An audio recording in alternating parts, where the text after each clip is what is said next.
In this video, we're going to be talking about how I painted my Ossiarch Bonereapers to look like the fire-themed Crematorians subfaction.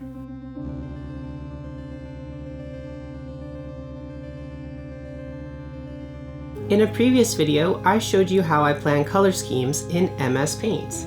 Today we're going to be expanding upon that work, and I'm going to show you how I ended up painting the Mortec Guard, one of the core units of the army. This guide shares many aspects in common with my video on airbrush glazing and gradients. So if you've seen that video and how I paint my Vaporwave Nighthaunt, none of the painting techniques that I outline here are going to be super new or revolutionary. However, there was enough differences in this color scheme, as well as enough demand from people asking me how I painted this army, that I thought it warranted its own separate video. Here are the 5 basic steps we're going to be covering in this video: model preparation, base colors, shading, internal fire effects, and some final highlights and details.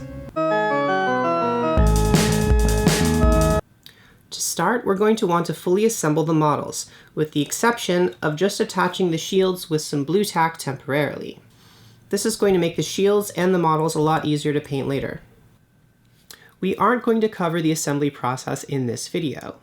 However, if you'd like more detail on how I assemble plastic models, you can check out my video Hobby Basics 101, where I talk in extreme detail about how I do that. Once the models are assembled, we're going to want to do our basing ahead of time because this is going to be an Airbrush Gradient color scheme. I have chosen to make my basing a little bit more interesting than usual by using a rolling pin from Green Stuff World, specifically the Flagstone roller. But if you want, you can use any sort of basing you like for this army. I'm not going to go into super extreme detail on how I made these bases using these rolling pins, but there are several other tutorials on the internet about it, and I'm planning on making my own short video on how I use these rollers coming up in the future. Once our basing is complete and has had enough time to dry, we're going to want to fully prime and underpaint our models. I have used the exact same method here for underpainting that I used in my initial video on underpainting. And that is to start by priming in black with an airbrush, to add a gray midtone on top of that from directly above,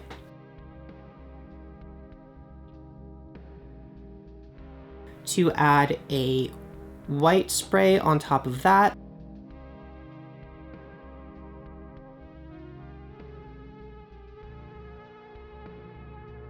to then bring out the details with a white dry brush,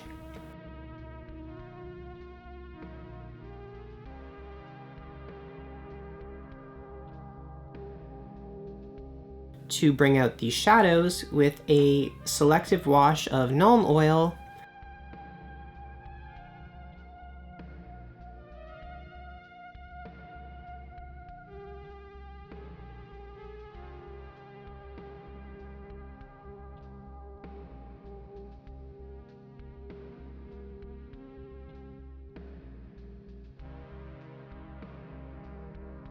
and then finally to add a little bit of extra detail by painting on some white with a brush to highlight those extra details a little bit more.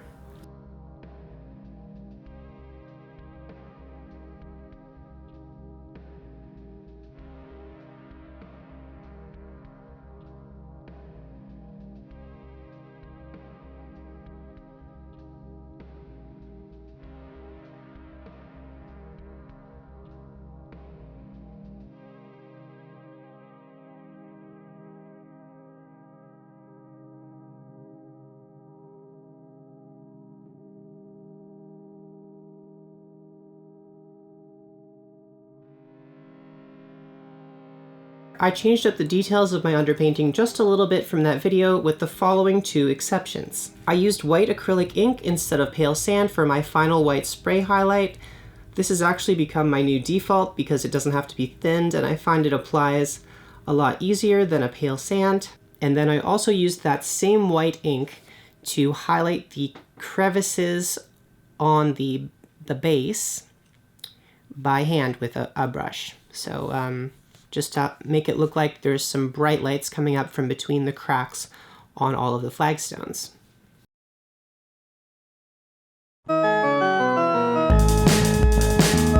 The The first step in laying down our base colors is going to be an airbrush gradient using the following colors. I ended up modifying the initial MS Paint color scheme a little bit to look more like a sunset because I realized a lot of the colors we were using are sort of hinting towards that sort of sunset gradient.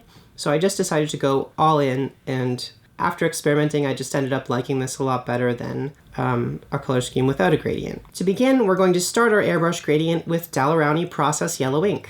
This is a very vibrant yellow color, and the nice thing about it being in ink is that we don't need to thin it before we put it in our airbrush at all. I glazed this color over the entire bottom part of the model, taking care to get it especially in those cracks that we underpainted with the white ink.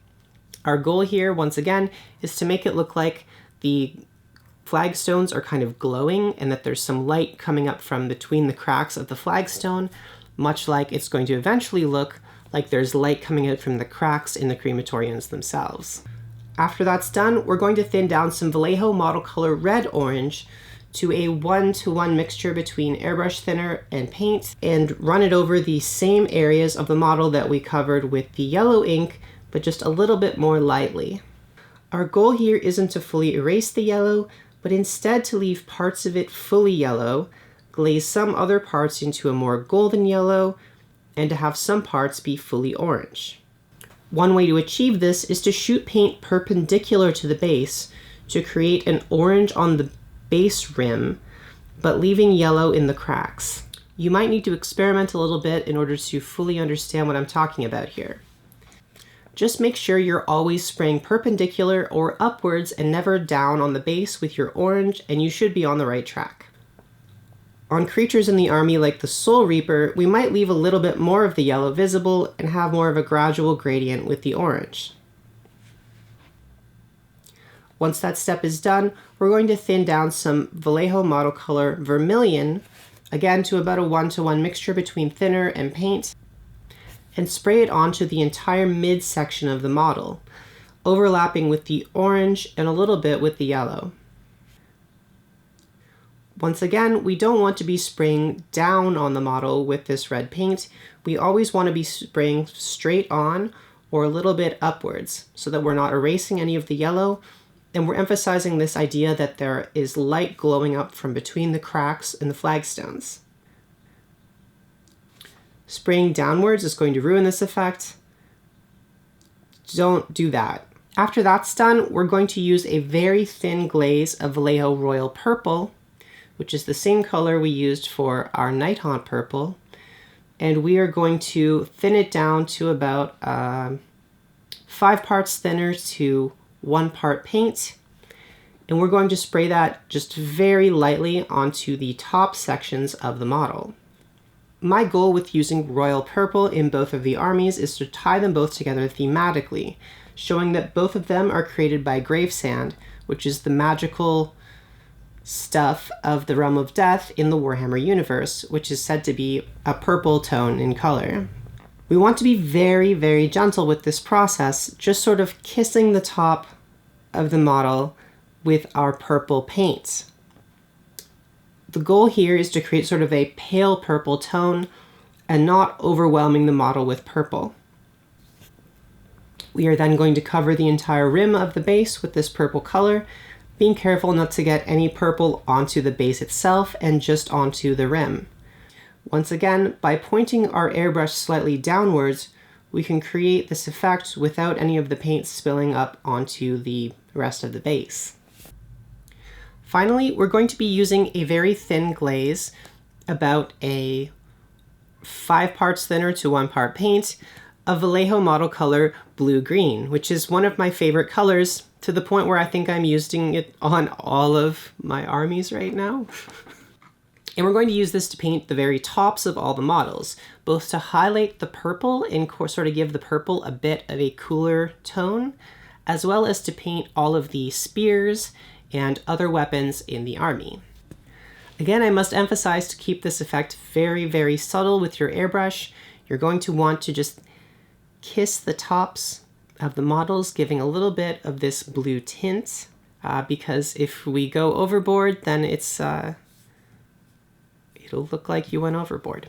On models like the Soul Reaper, I've taken this blue a little bit further to show that there's a bit more magic at work on those sorts of models.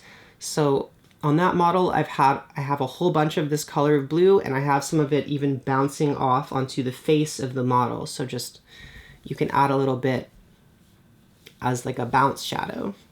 I've done a similar thing with both of the sword wielders in this unit, having a little bit of the blue bounce from the sword off onto their face by just spraying a little bit around that area on their face. So here's what some of these models look like after their final airbrush gradient is complete. Now that we're done with all of the airbrushing portions of the paint scheme, we're going to take all of the shields off of the models and mount them on blocks of wood using blue tack. This is going to make them a lot easier to paint for the next few steps.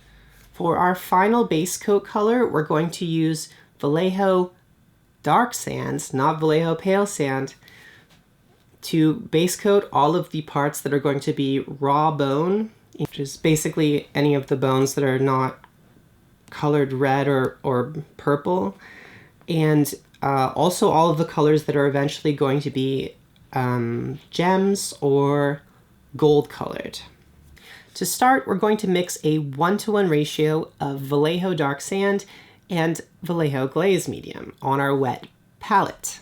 Then, wiping the majority of our paint off on our paper towel, we're going to carefully apply this color to all of the raw bone areas on the model.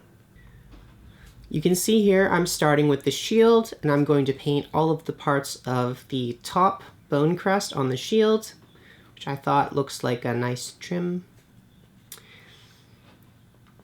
And for the middle crest on the shield, which I'm eventually going to paint gold, I'm just using the edge of my brush to bring out the highlights while still leaving some of the deeper recesses that airbrushed purple color.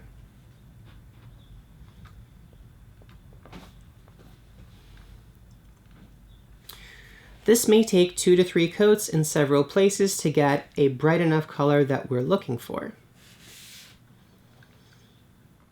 After some consideration about the color scheme and sort of the story of these models, I decided to use raw bone to paint all of the parts of the model that are kind of external, like trim on the armor.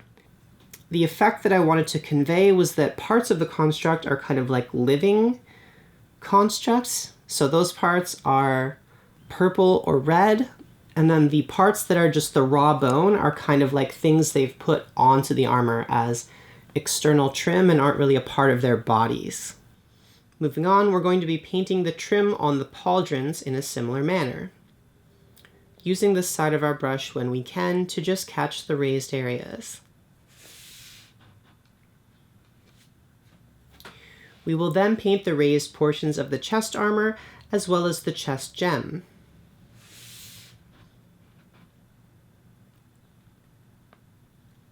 After this, we're going to be painting the trim at the top and bottom of the spears or the haft of the blade for those models carrying swords. For the standard bearer, we're going to paint all of the parts of the crest on the banner this same color of dark pale sand.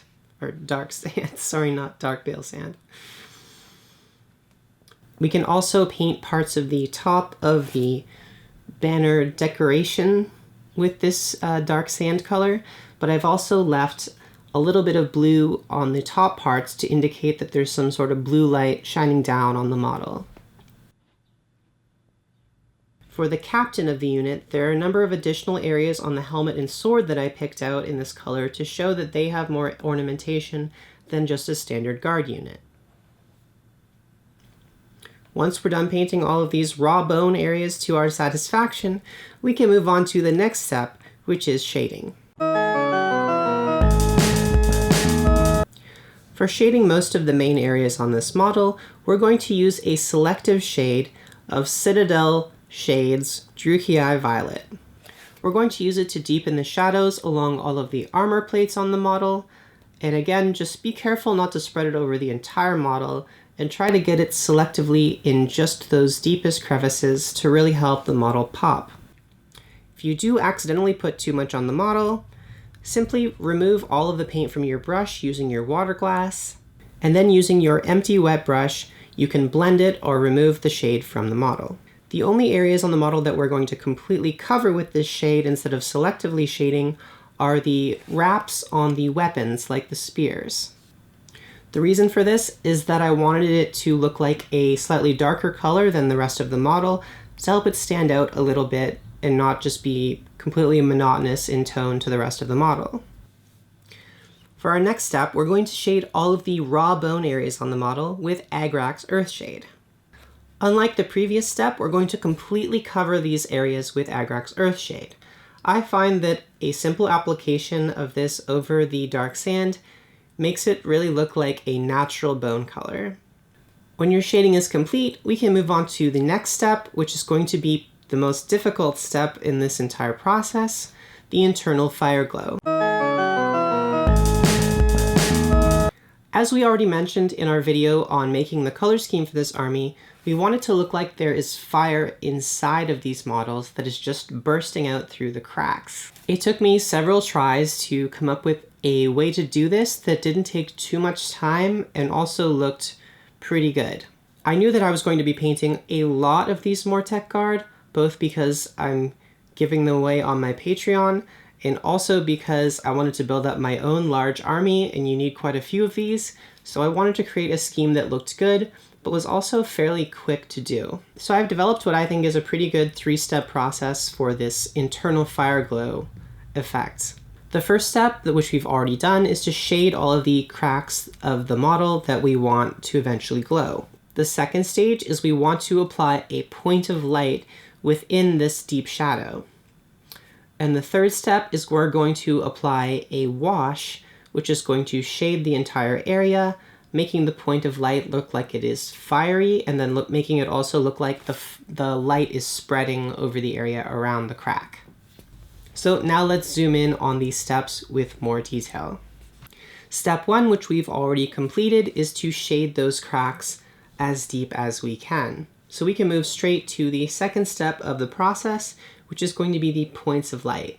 The second step, which is the most difficult part of this entire process, is to put the points of light in the middle of these cracks.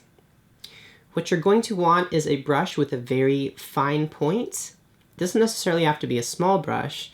In fact, I find a bit of a larger brush is actually better. The brush just has to have a very fine point on it. And what we're going to do is take our dark sand off of our palette, or actually in retrospect, you might want to use pale sand. The brighter the color, the better. I just used dark sand because it was already on my palette. And we're going to wipe off the excess on our paper towel, and then very carefully use our brush with the fine point to paint tiny points of light in all of the cracks of the model. In order for this to be effective, you're going to want to leave enough shadow around these points of light to make it look like it's a deep crevice. So this is going to be an excellent way for you to practice your precision painting. However, if you're using a color that's thinned down to the right viscosity, these cracks are also going to absorb some of the paint naturally just because they're recessed. So you do have that on your side. You can see here the areas I'm choosing to highlight. It's mostly the really deep crevices on the legs, the rib cage, the hands, the feet of the model, anywhere that has a really deep recess. And we're also going to want to paint the little dots of the glowing eyes and the eye sockets at this stage. You can go as far or as not far as you want with this fire glow at this stage. It's really up to you how much time you want to invest into this process. If you end up putting too much of the dark sand or pale sand in the crevices at this stage, you can always just add more dark purple wash and start over. Once we're happy with our light map, we're going to take the Citadel shade Casandora Yellow, and we're going to run it completely over these areas, into the crevices and over the areas around the crevices. Casandora Yellow is one of those magical paints that I recommend all of you go out and buy right now if you don't already own it. This is an extremely versatile color which can be used over a white base coat to create a nice vibrant golden yellow. It can also be used over red to create a nice vibrant orange, or just sort of selectively to create glowing parts on the red. You can use it to create fire effects really easily, or OSL, like glowing object source lighting. It just has a lot of different applications, and I think it's a paint you should probably experiment with if you haven't yet. So we're just going to want to put it into all the different crevices that we have put those points of light into, and we can also paint it a little bit outside of those boundaries to sort of indicate that the glow is coming out from those crevices. The only place that I would say not to get this color is on any of the purple parts of the model, because it ends up looking a little weird. You can also apply this to the chest gem on each of the models, although I find I wanted the chest gem to be a bit more orange, so I ended up using some Vallejo Model Color Orange Red, which I had just put on my wet palette with a bit of glaze medium. At this point, we could consider our figure to be complete, but there are a few more highlights and details we could add to bring this figure over the top and make it look even better. First, we might use our initial color of dark sand that's on our palette to re-highlight all of the bone areas that we used the shade on previously. I find it helps to just use the edge of your brush when you're doing this, because we don't need to have too much of this color. We can just sort of highlight little points of light on the bone areas to create this effect. Next, we can do the same thing, highlighting all of the parts of the model that are purple and sort of reddish purple with Vallejo Model Color Pale Blue, using, again, just the edge of your brush to highlight the edges of the armor plates, the ridges on the skull heads of the model, and especially all of the blades of the weapons, which I think can really benefit from a bit of extra edge highlighting. Again, you can go as far with these highlights as you like. If you're painting a lot of these models, you might want to set a timer for like 10 minutes to do a bit of highlighting on each of the models, because you really could go as far as you like with it. And then we're going to add our metallic colors to the models. Personally, I think adding a golden crest to each of the shields really ties the entire model together, giving it sort of a regal feeling, which I think these models really deserve. For painting the metallic crest on the shield, we're going to use Vallejo Game Color Glorious Gold, which is one of my favorite metallic gold colors. Make sure not to use metallics on your wet palette, but instead have a separate dry palette where you're just going to thin it down with water. I would go so far as to say use a separate water glass for your metallic paints and a separate brush, so you're not contaminating your other non-metallic colors with the glitter of the metallic colors, unless that's what you want to happen, which is also fine. When you're done painting the gold onto the model, you can use a wash of Agrax Earthshade to sort of add some shadows to the golden parts of the model. As a final optional step, we could use a little bit of Citadel technical paint, Nihilakh Oxide, to add a little bit of verdigris to some of the edges of the gold, or even some of the other edges of the armor on the models. I find this just makes them look a little bit more visually interesting. It's always nice to add a little bit of extra color and variety and tone to make things look a little bit more nice. And that's about it for this painting guide. Using the same techniques that I've outlined here, you can kind of vary them up from unit to unit. So for your Necropolis Stalkers, or for your whatever the other things are called, you can just like vary up the colors a little bit for each of the models, but basically you can use these same techniques to paint the entire army. I hope you enjoyed my video on how I painted my Ossiarch Bonereapers. If you have any questions or other nice things to say, you can leave them down below in the comments. Before we go, I'd like to extend a huge thank you to my patrons on Patreon. Once again, you are the sole reason I can afford to put so much time into these videos, and take enough time off my day job to make more than one of these videos per month. If you'd like to see your name up here, get access to some bonus footage, or if you'd like me to send you one of my Ossiarch Bonereapers in the mail, you can support me on Patreon at patreon.com/DanaHowell. Or if you'd like to follow my daily painting progress, you can follow me on Twitter and Instagram at Dana_Howell. Thank you for watching, and I'll see you in the next video.